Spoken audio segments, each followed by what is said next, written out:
ஊர்ல எவன் கண்ணு பட்டுச்சுன்னு தெரியல. இப்படி ஆகும்னு நான் நினைச்சு கூட பார்க்கல. அப்படி என்ன ஆச்சுன்னா, நம்மளோட செகண்டரி மொபைலான விவோ V30 வந்து டிஸ்பிளேயும் பின்னாடி இருக்க பேக் பேனலுமே போயிருச்சு.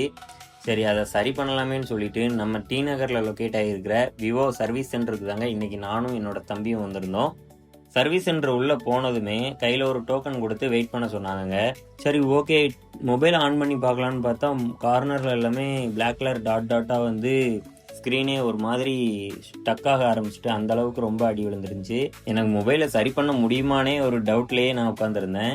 எனக்கு இந்த சர்வீஸ் சென்டரில் ரொம்ப பிடிச்சிருந்தது இந்த செஸ் போர்டு தான். எதுக்கு அப்படி சொல்கிறேன் அப்படின்னா, கஸ்டமர்ஸ் எல்லாருக்குமே டைம் பாஸ் ஆகணுங்கிற ஒரே காரணத்துக்காக செஸ் போர்டெலாம் அரேஞ்ச் பண்ணி வச்சுருந்தாங்க. நானும் என்னோட தம்பியும் கூட ஒரு மேட்ச் போட்டிருந்தோம்.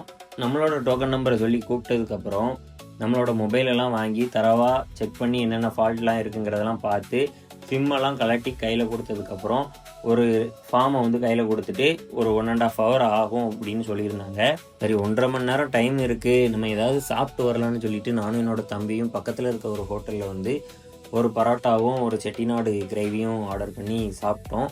சாப்பிட்டு முடிச்சுட்டு அப்பவும் டைம் நிறையவே இருக்குது, எங்கேயாவது போகலாம் அப்படின்னு சொன்னான். ஏன்னா T.Nagar வேறையா, சரி போகலாமேன்னு T.Nagar மார்க்கெட் சைடு கொஞ்சம் போனோம். சரி, இவ்வளோ தூரம் வந்தாச்சு, ஏதாவது வாங்காமல் போனால் நல்லா இருக்காதுன்னு சொல்லிட்டு என்னோட சர்வீஸ் பண்ணிக்கிட்டு இருக்கிற அந்த விவோ V30 மொபைலுக்கும் அது போக ஐஃபோனுக்கும் ஒரு பேக் கேஸ் வாங்கியிருந்தேன். எல்லாமே வாங்கிட்டு கிளம்ப போகிற நேரத்தில் மழை வந்துருச்சு. மழையில் நாங்கள் நனைஞ்சிக்கிட்டே சர்வீஸ் சென்டருக்கும் வந்துட்டோம்.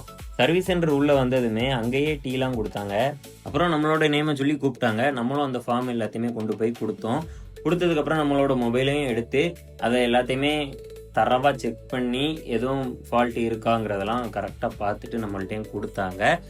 அதுக்கப்புறம் அந்த பில்லை வாங்கி பார்க்கும்போது தான் எனக்கே பெரிய சாக்கு. 9375 ரூபா வந்திருந்தது. பில்லாம் பே பண்ணி முடிச்சதுக்கப்புறம் மொபைலை கையில் கொண்டு வந்து கொடுத்தாங்க.